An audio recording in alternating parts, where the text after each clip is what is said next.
Skandali Smokey Robinson. 4 ish punonjës se akuzojnë dhe kërkojnë $50 milion dëm shpërblim.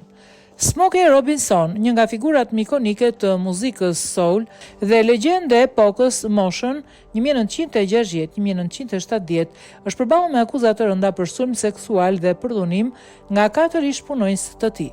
Gratë të cilat kanë zgjedhur të mbeten anonime për shkak të shqetësimeve për privatësinë dhe frikën nga hakmarrja, pretendojnë se ylli i muzikës ka abuzuar në mënyrë të përsëritur nëpërmjet viteve, ndërmjet viteve 2007-2024, ndërsa punonin në shtëpinë e këngëtarit në Los Angeles.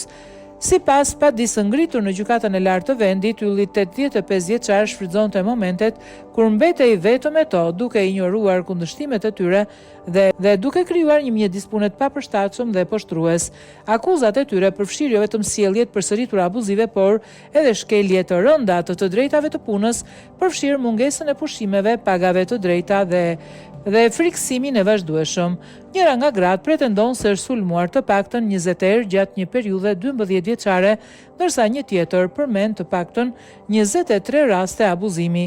Të 4 gratë thonë se e kanë duruar në heshtje dhunën për vite me radhë për shkak të frikës nga humbja e vendit të punës, stigmatizimi publik dhe pasojat që mund të kishin në statusin e tyre të emigracionit. Ato u shfaqën në një konferencë për shtyp së bashku me avokatët e tyre, me fytyra të mbuluara dhe pa bërë deklarata për mediat.